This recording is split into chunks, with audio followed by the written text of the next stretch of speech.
Vamos a continuar el curso con el almacenamiento y el procesamiento en Hadoop. En esta unidad vamos a entrar en detalle en lo que se conoce como el core de Hadoop, que son las bases de la plataforma sobre las que se construyen todas las herramientas. Y esta base está formada por tres partes: HFS, que es la capa de almacenamiento; Yarn, que es el gestor de los procesos que se ejecutan en los clústeres; y MapReduce, que es un modelo de programación para desarrollar tareas de procesamiento de datos.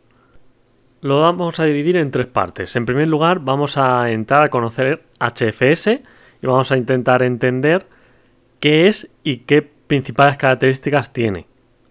Y después conoceremos cómo funciona desde un punto de vista de alto nivel, que es su arquitectura. Y tanto también a bajo nivel, que es cómo funcionan las operaciones de lectura y escritura. Después vamos a entrar en detalle con Yarn, que es un sistema similar, es decir, conociendo en primer lugar sus principales características y posteriormente su funcionamiento a alto y bajo nivel. Y por último vamos a ver MapReduce, donde además vamos a plantear un ejemplo práctico sobre cómo programar con este paradigma sobre Hadoop. Venga, empezamos con HFS. HFS significa Hadoop Distributed File System y es el sistema de almacenamiento de Hadoop, que tiene las siguientes características principales. Lo primero, es un sistema de ficheros distribuido. Esto quiere decir que se ejecuta sobre diferentes nodos que trabajan en conjunto, ofreciendo a los usuarios que utilizan el sistema una interfaz como si solo hubiera un único servidor por detrás. Esto quiere decir que para los usuarios de HFS es transparente su modelo distribuido. O sea, no tienen que conocer su funcionamiento interno. También está diseñado para ejecutarse sobre hardware commodity. Esto quiere decir que no requiere unos servidores específicos o costosos. También está optimizado para almacenar ficheros de gran tamaño y para hacer operaciones de lectura y escrituras masivas. Su objetivo aquí es cubrir los casos de usos de analíticas masivas, no los casos de uso que dan soporte a las operaciones de la empresa. También tiene la capacidad para escalar horizontalmente hasta volúmenes de petabytes y miles de nodos, y está diseñado para poder dar soporte a múltiples clientes, con acceso concurrente. Y tú te estás preguntando, ¿y cómo se consigue la escalabilidad? Pues se consigue añadiendo más servidores, lo cual es una operación relativamente sencilla. Y una de las cosas más importantes es que no establece ninguna restricción sobre los tipos de datos que se van a almacenar en el sistema, ya que estos pueden ser estructurados, semiestructurados o no disponer de ninguna estructura. HFS también tiene una orientación Write Once, Read Many, que significa que se escribe una vez y se lee muchas veces. Es decir, que se asume que un archivo, una vez escrito en HFS, no se va a modificar, aunque se puede acceder muchas veces a él. La siguiente pregunta es, ¿qué almacena HDFS? Pues HDFS es un sistema de ficheros, es decir, que es un sistema que nos permite guardar o recuperar ficheros. En este sentido, es igual que un sistema de ficheros que puede tener un ordenador normal, en cualquier sistema operativo.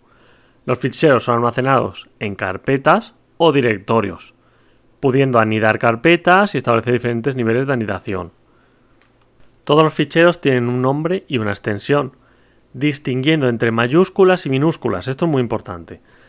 Entendemos con esto que para HFS el fichero todo en minúsculas video.mov y en mayúsculas video.mov son diferentes.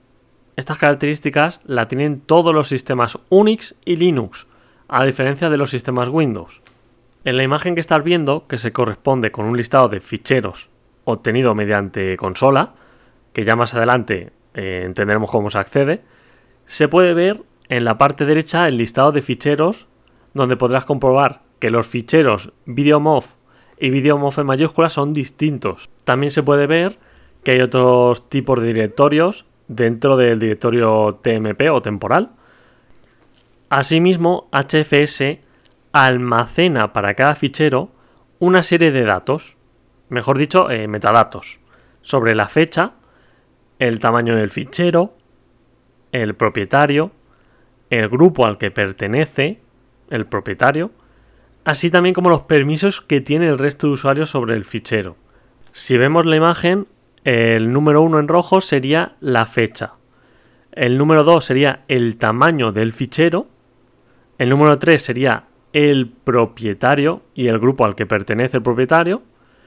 Y el número 4 sería los permisos que tiene el resto de usuarios sobre el fichero. El siguiente punto es cómo se consigue tener tolerancia a fallos.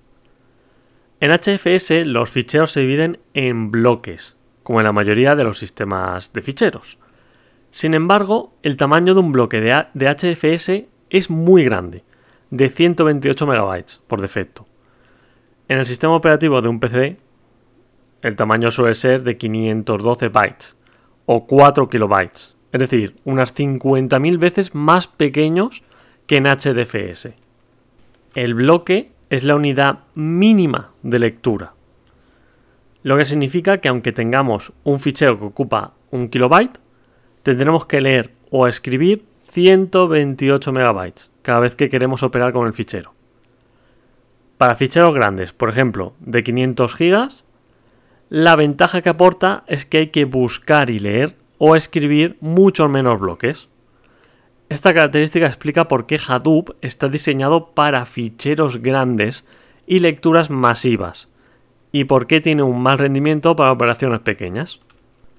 Por lo tanto, cuando queremos escribir un fichero en HDFS, lo primero que se hace es dividir el fichero en bloques. A continuación, los bloques son almacenados en diferentes nodos, no siendo necesario que los bloques de un mismo fichero estén en un mismo nodo. Además, un aspecto importante es que cada bloque se replica o se copia en más de un nodo, lo que se conoce como el factor de replicación. Este factor de replicación, por defecto en HDFS, es de 3, lo que significa que cada bloque tiene 3 copias almacenadas en 3 nodos distintos. La replicación es el mecanismo con el que se consigue, entre otras cosas, la tolerancia a fallos.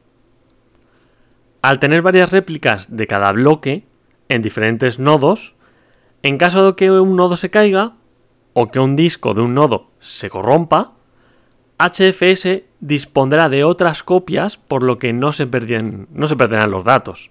Es importante entender que el factor de replicación puede configurarse a nivel de fichero o directorio. Es decir, podemos elegir un factor de replicación diferente para los ficheros o directorios que consideremos. Cuanto mayor sea el factor de replicación, pues más difícil será que perdamos los datos e incluso mejorará el rendimiento en las lecturas, porque para leer un bloque, HDFS podrá utilizar cualquier nodo. Sin embargo, un factor de replicación alto hace que las escrituras tengan peor rendimiento, al tener que hacer muchas copias en cada escritura y además va a consumir mucho más espacio real en el disco. Venga, el siguiente punto a tratar es la arquitectura. La arquitectura de HDFS consta de distintos servicios y tipos de nodos, aunque fundamentalmente son 3 tipos: el name node, el secondary name node y los nodos data node, que los vamos a explicar ahora mismo.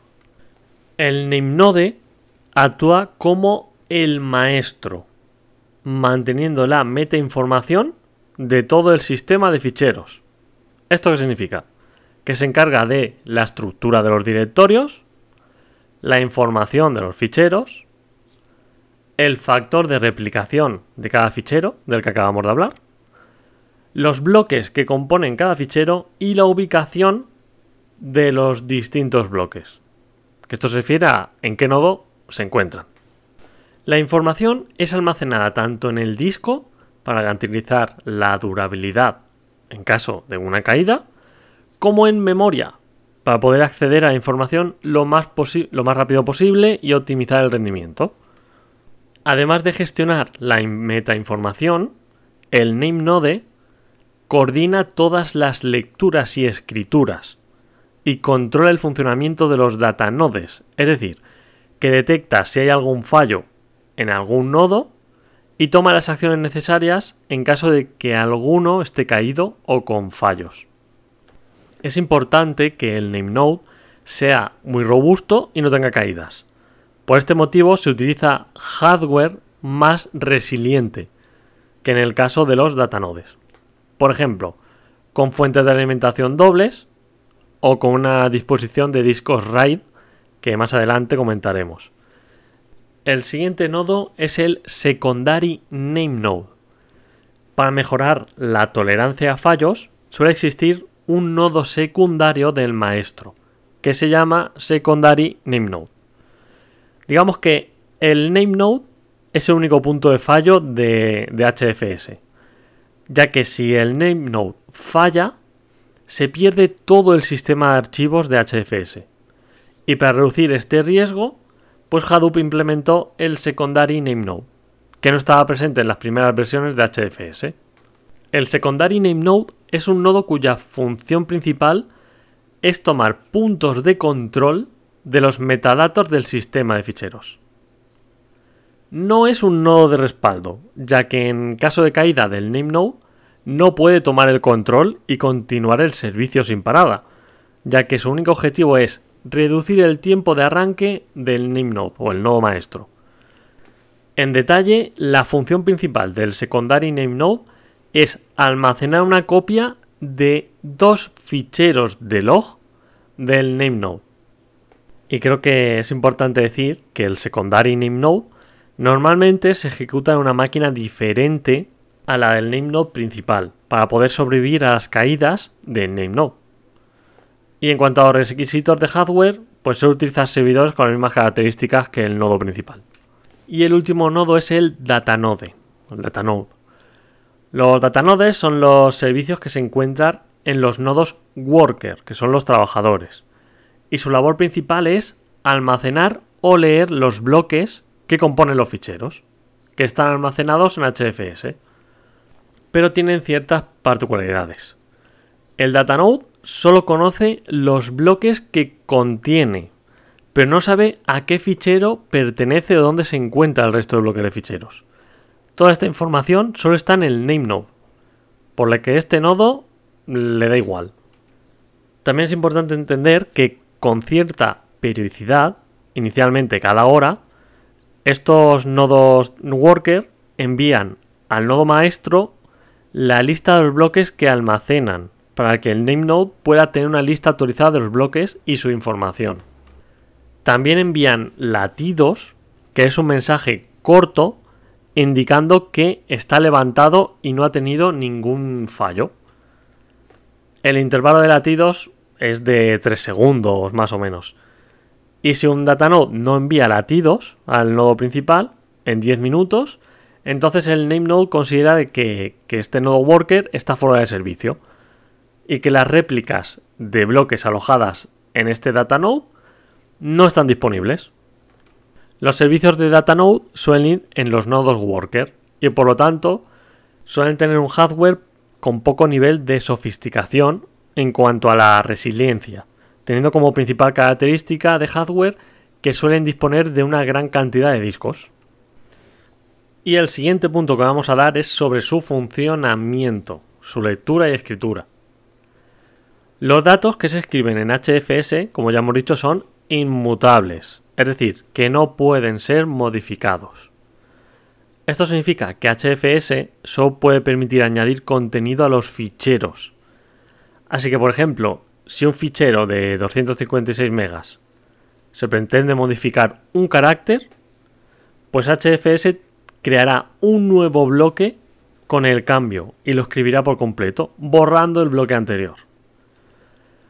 Esto, junto a las características de tamaño de bloque de 128 MB, que es la unidad mínima de lectura, hace que el rendimiento de HDFS para operaciones sencillas sobre registros aleatorios pues sea muy pobre.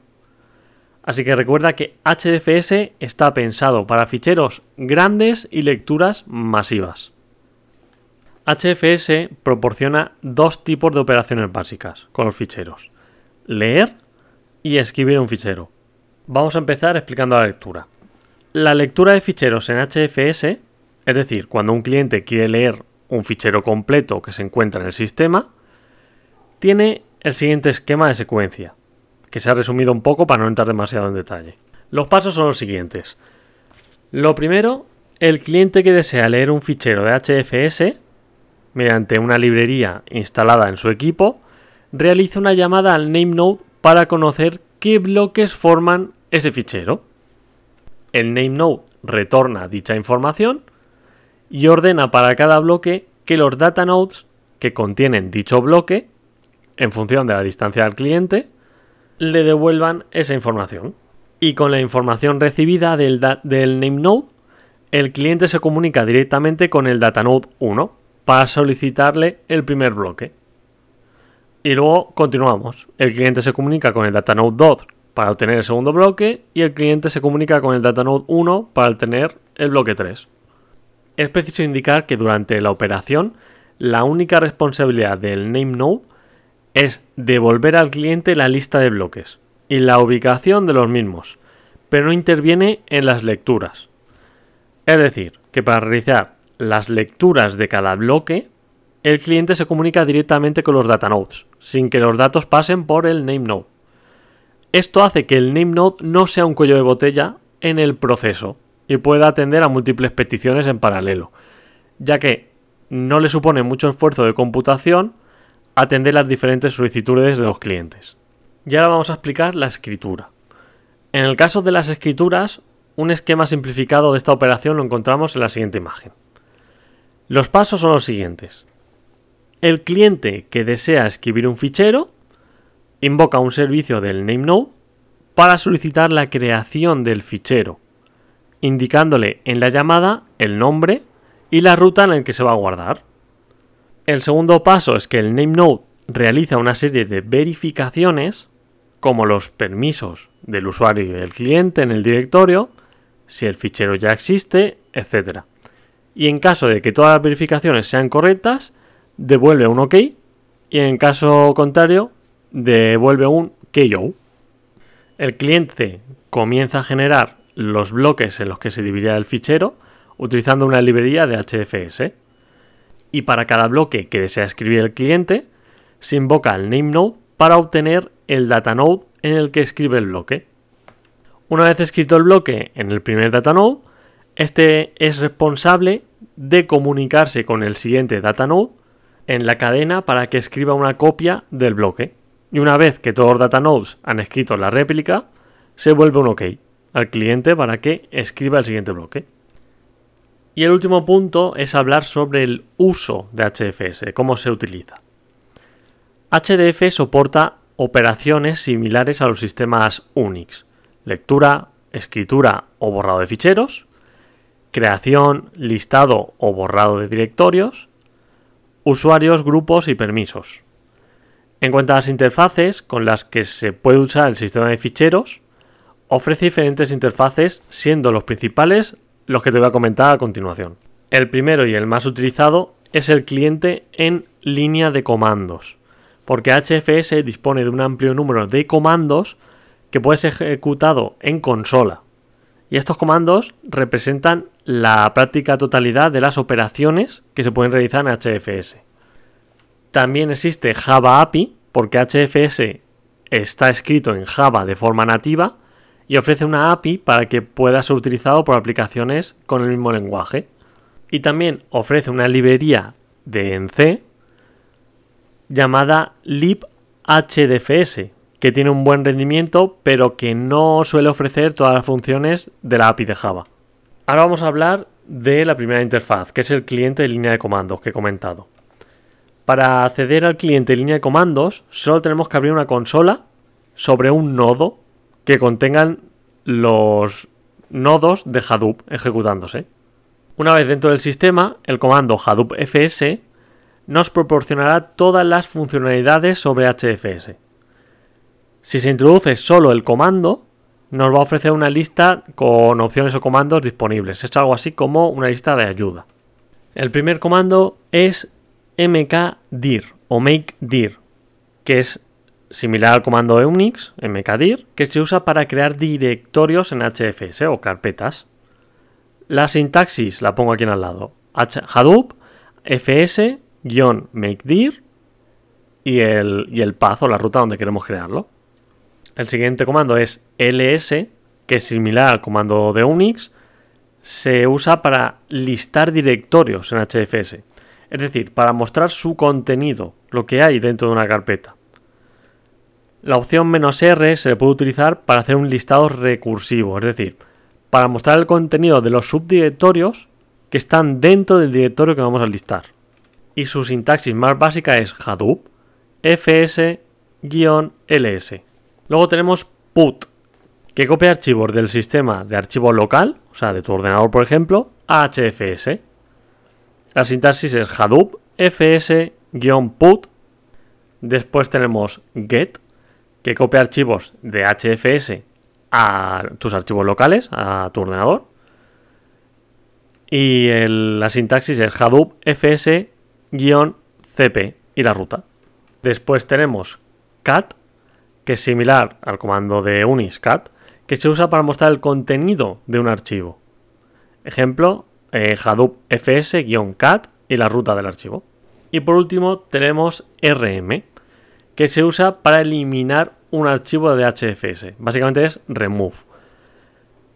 La opción "-r" se puede utilizar para la eliminación recursiva, es decir, para borrar además los subdirectorios que están en el directorio indicado. El ejemplo es Hadoop fs-rm y el directorio que queremos eliminar. Y hasta aquí vamos a ver HDFS. En la siguiente parte vamos a empezar a conocer Yarn, que es el gestor de recursos de HDFS.